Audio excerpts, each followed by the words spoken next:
नमस्कार, तेज हरियाणा पर आप सभी का हरियाणा के फटाफट 25 खबरों के बुलेटिन में आपका स्वागत है।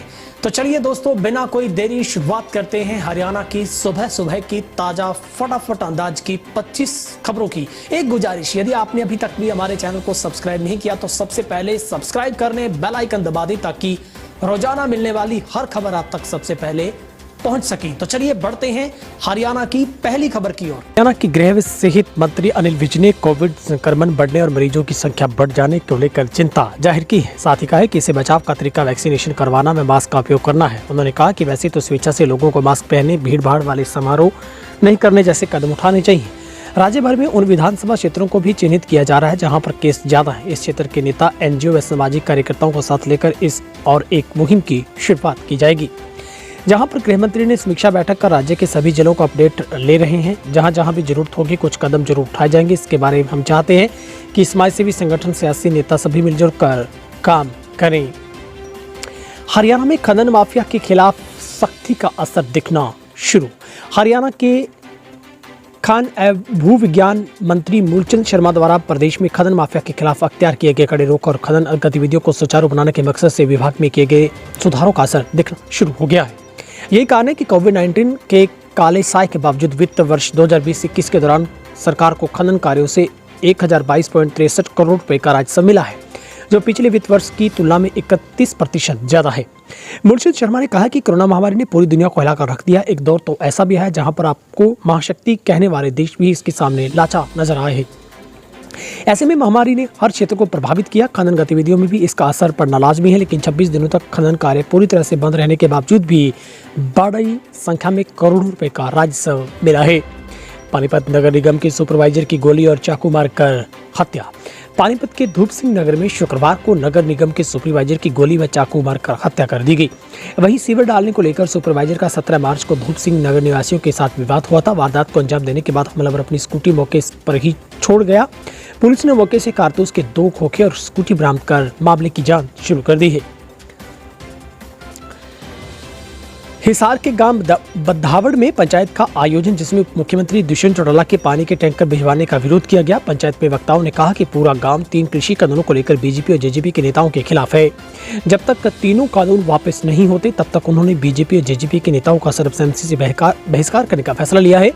ऐसे में उप मुख्यमंत्री का गाँव में फूड डालने के लिए पानी का टैंकर भिजवाया है।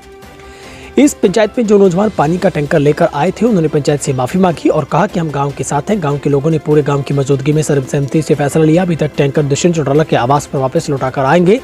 गौरतलब है कि बीते दिन दुष्यंत चौटाला ने विभिन्न गाँव में पेयजल किल्लत को देखते 45 टैंकरों को रवाना किया था। परीक्षा में नहीं बैठने दिया तो स्कूल के सामने सड़क पर लेट गया छात्र।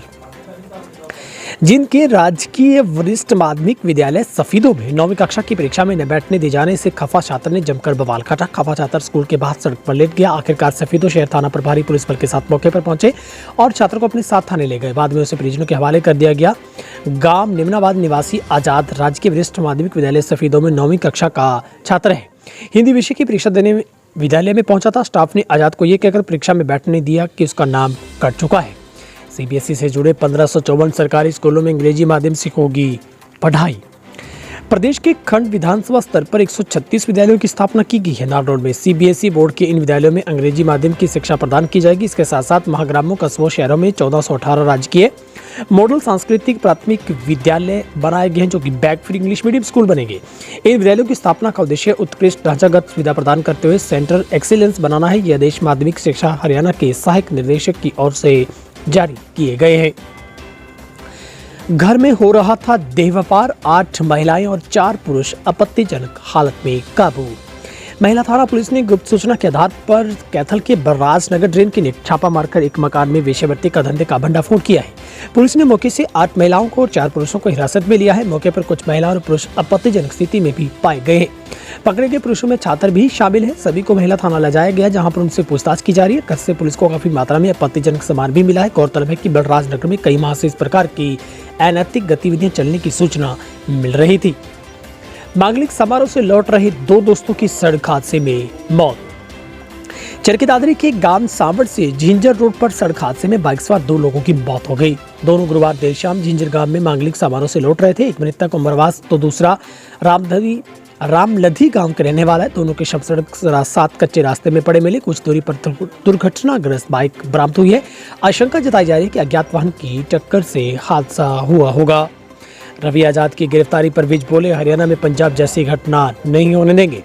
हरियाणा के गृह मंत्री विज ने साफ कर दिया है कि संविधान किसी को भी कानून हाथ लेने की इजाजत नहीं देता है। धरने, विरोध प्रदर्शन, आंदोलन का रोक नहीं, लेकिन मारपीट, दुर्व्यवहार की इजाजत प्रदेश में नहीं है। अनिल विज ने शुक्रवार को चंडीगढ़ में पत्रकारों के साथ बातचीत में कहा कि आंदोलन करना, विरोध करने में कोई आपत्ति नहीं है, लेकिन मारपीट व घरों, ऑफिस में घुसकर दुर्व्यवहार करने वालों को बख्शा नहीं जाएगा।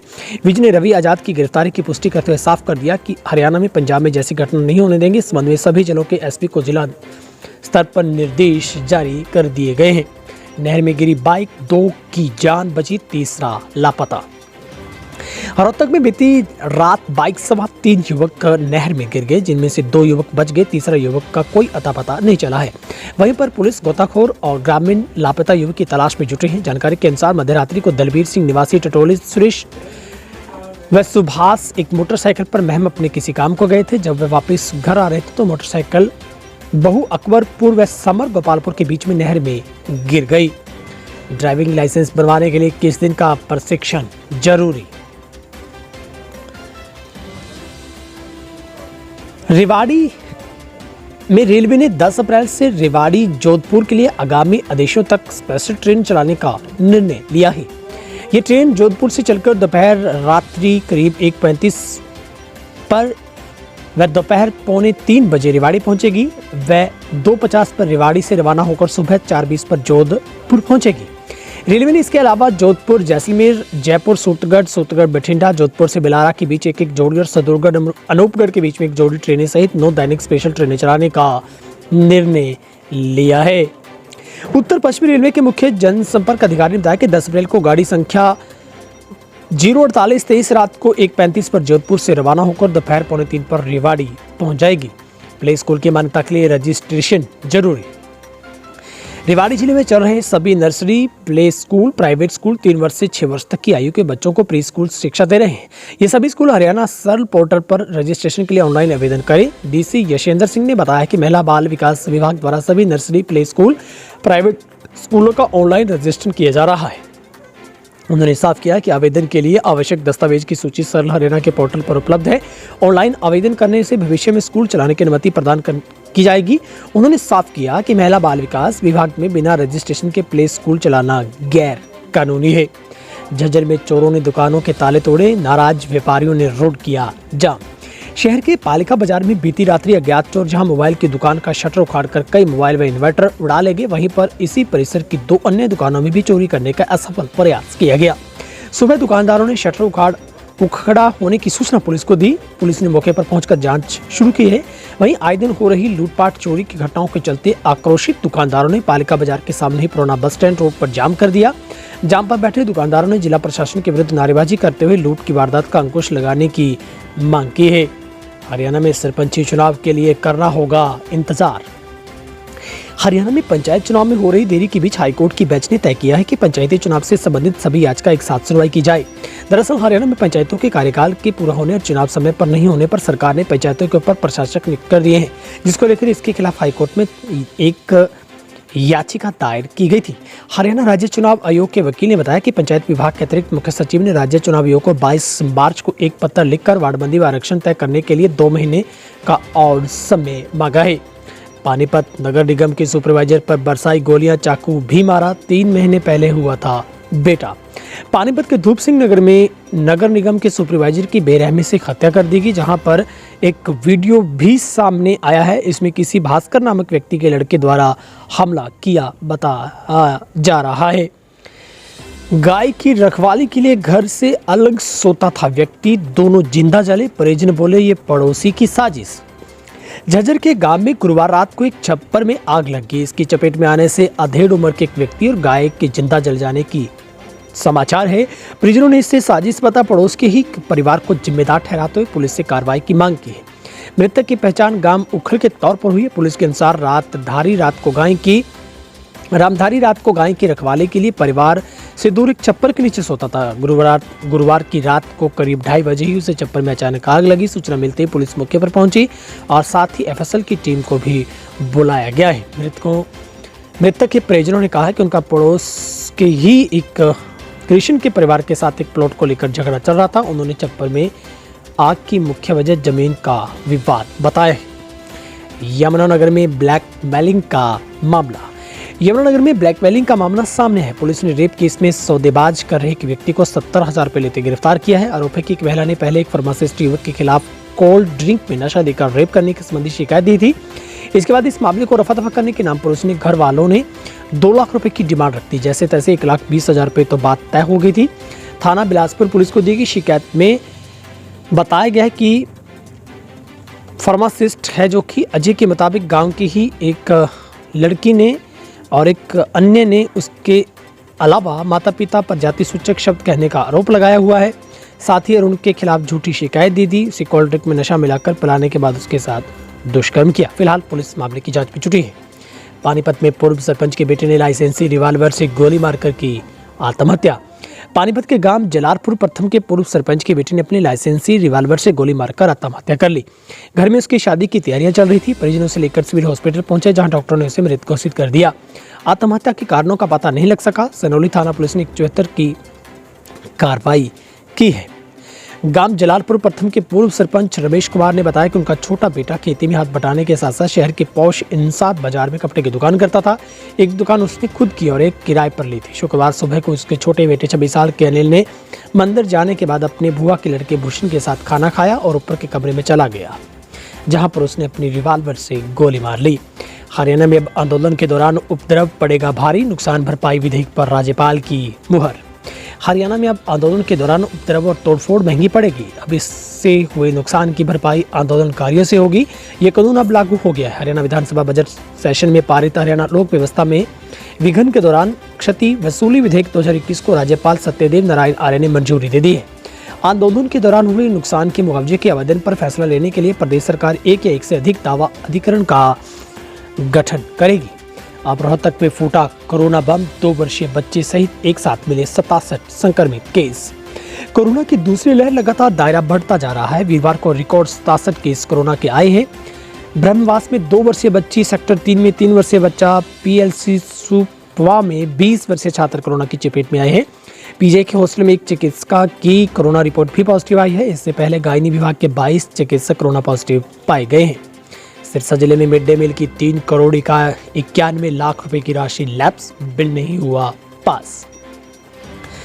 किसान महापंचायत के जरिए जनाधार बढ़ाने की कोशिश। 4 मार्च को जींद में गरजेंगे दिल्ली के सीएम केजरीवाल। दिल्ली के मुख्यमंत्री अरविंद केजरीवाल 4 अप्रैल को प्रदेश की राजनीतिक राजधानी खापों का गढ़ माने जाने वाले जींद की धरती पर किसान महापंचायत को संबोधित करने आ रहे हैं। प्रदेश में कृषि सुधार कानूनों के खिलाफ जो कृषि आंदोलन चल रहा है, ऐसे में किसान महापंचायत कर्मी हरियाणा में अपनी पार्टी का जनाधार बढ़ाने के प्रयास में है।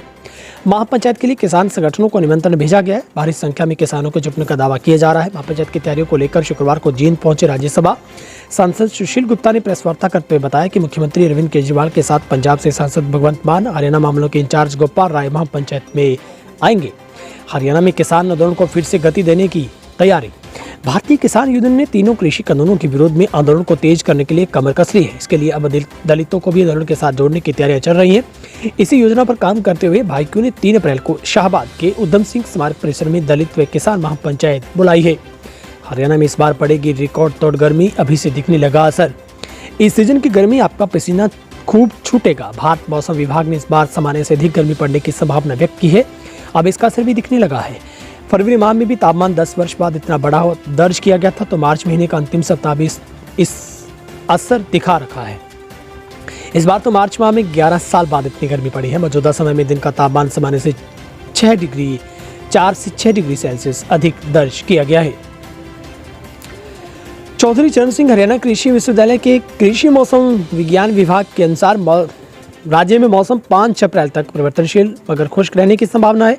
2 अप्रैल से 5 अप्रैल के बीच उत्तर पश्चिमी हवाएं चलने की संभावना है। इसी दौरान राज्य का तापमान 35 से 38 डिग्री सेल्सियस व रात्रि तापमान 16 से 19 डिग्री सेल्सियस के बीच रहने की संभावना है। बारडा झोझू कला कॉलेज छात्राओं को मिली 5 गुलाबी बसें। बारडा व झोझू कला के सरकारी कॉलेज की छात्राओं को आवागमन के लिए अब निजी वाहनों की झंझट से छुटकारा मिल गया है। विधायक नैना सिंह के निर्देश पर रोडवेज महाप्रबंधक ने इन दोनों कॉलेजों से सुबह व दोपहर के समय बारडा से डिगामा, बारडा से ऊन, माई, बधवाना, दादरी रूट बारडा से झुंझुनू कला समेत 5 रूटों पर बस सेवा संचालन को हरी झंडी दे दी है। इससे छात्राओं को लंबित पड़ी मांग पूरी हो गई। इसके साथ साथ परिवहन विभाग ने दादरी से लोहारू रूट पर सुबह 5:30 बजे पहली बस को शुरू करने के भी आदेश जारी कर दिए हैं। पहले व्यापारी से लूट की, फिर मांगी 5 लाख की रंगदारी। बदमाशों ने सेक्टर 16 निवासी व्यापारी से पहले स्कूटी और 50,000 रुपये लूटे। इसके एक सप्ताह बाद 5 लाख रुपए की रंगदारी मांग ली। व्यापारी का घरेलू सहायक भी बदमाशों के साथ मिला था। क्राइम ब्रांच DLF ने घरेलू सहायक सहित 5 बदमाशों को गिरफ्तार कर लिया है। आरोपितों में बसलेवा फरीदाबाद के कई और रोहित और व्यापारी का घरेलू सहायक राहुल शामिल है। लूटी गई स्कूटी, रुपए, मोबाइल आरोपित से बरामद हुए हैं। रंगदारी मांगे जाने की रिकॉर्डिंग भी पुलिस को मिल गई है। आरोपित का वॉइस सैंपल मिलान के लिए फोरेंसिक लैब भिजवाया गया है। 1 अप्रैल को गेहूं खरीद के सरकार के दावे, हवाई एजेंसियों को नहीं मिले खरीद के दिशा निर्देश। किसान की गेहूं की खरीद को लेकर हरियाणा सरकार द्वारा ये लंबे चौड़े दावे किए जा रहे हैं कि किसान की गेहूं फसल की खरीद 1 अप्रैल से शुरू कर दी जाएगी। और इलाहाबाद अनाज मंडी की बात की जाए तो बेशक अनाज मंडी में आज कोई भी किसान अपने गेहूं की फसल को बिक्री के लिए लेकर नहीं आया, लेकिन सरकार 1 अप्रैल को गेहूं की खरीद के दावे भी हवाई नजर आए। सरकार की खरीद एजेंसी हैफेड के मैनेजर के मुताबिक 1 अप्रैल से खरीद की जाने वाली गेहूं के लिए सरकार द्वारा जारी दिशा निर्देशों के बारे में पूछा गया तो उन्होंने कहा कि अभी तक सरकार द्वारा उन्हें कोई गाइडलाइन नहीं मिली है। कोरोना पॉजिटिव पाए गए जेजेपी विधायक रामकुमार गौतम। नारनौद विधानसभा क्षेत्र से जेजेपी विधायक रामकुमार गौतम कोरोना पॉजिटिव पाए गए हैं। रामकुमार गौतम फेफड़ों में इन्फेक्शन फैलने के कारण वीरवार को गुरुग्राम के वेदांता हॉस्पिटल में भर्ती करवाए गए थे, जिन्हें आईसीयू में भर्ती किया गया। यहाँ कोरोना टेस्ट होने के बाद उनकी रिपोर्ट पॉजिटिव पाई गई है। उसके बाद आईसीयू की कोविड-19 के वार्ड में ले जाया गया है। किसान मंडी में लगी भीषण आग, लाखों का सामान जलकर हुआ राख। गुरुग्राम के सेक्टर 50 में किसान मंडी में भीषण आग लगने का मामला सामने आया। सेक्टर 50 की एटकास्ट किसान मंडी में शॉर्ट सर्किट की वजह से आग लगी। आग लगने की सूचना मिलने पर विभाग की गाड़ियां मौके पर पहुंची, काबू पाया गया। हादसे में लाखों रुपए का सामान जलकर खाक हो गया। आग की भेंट चढ़ी गेहूं की फसल, चाय के 2 खोखे भी राख। गरोडा के कोहड़ असंद मार्ग पर कुताना चौक के पास 8 एकड़ गेहूं की फसल आग की भेंट चढ़ गई। आग की लपेटों से चाय की 2 दुकानों को भी अपनी चपेट में लिया। दुकान में रखे सिलेंडर में भी आग पकड़ी, जिससे आसपास के लोगों में अफरा तफरी मची। साथ लगते एक प्लॉट के कर्मचारियों ने सिलेंडर की आग को बुझाया, जिसमें कर्मचारी की उंगलियों में भी झुलस गई हैं। आगजनी की सूचना के बाद मौके पर दमकल विभाग की गाड़ियां पहुंची। कड़ी मशक्कत के बाद आग पर काबू पाया गया। आग लगने का कारण शॉर्ट सर्किट बताया गया है। सीजन की शुरुआत में ही 3 किसानों की 6 महीने की मेहनत राख हो गई। भीड़ जुटाने के लिए 1 लाख के इनामी लखा सिदाना की मदद लेगा मोर्चा। किसान आंदोलन अब दौर में है। अब भीड़ जुटाना बड़ी चुनौती बन गया है। भीड़ बढ़ाने की जुगत में जुटे संयुक्त किसान मोर्चा ने अब इसके लिए 1 लाख के इनामी लखा सिदाना की मदद लेने का फैसला किया। इसके लिए बाकायदा मोर्चा के 32 संगठनों ने मिलकर रायशुमारी की है। किसान नेताओं को उम्मीद है कि लखा सिदाना की मदद से लेने के साथ साथ युवा बड़े स्तर पर जुटेंगे। इसके अलावा किसानों ने कई संगठनों का सहयोग लेने का मन बनाया, तो वहीं आसपास के गाँव के किसानों ने भी लगातार संपर्क साधा जा रहा है।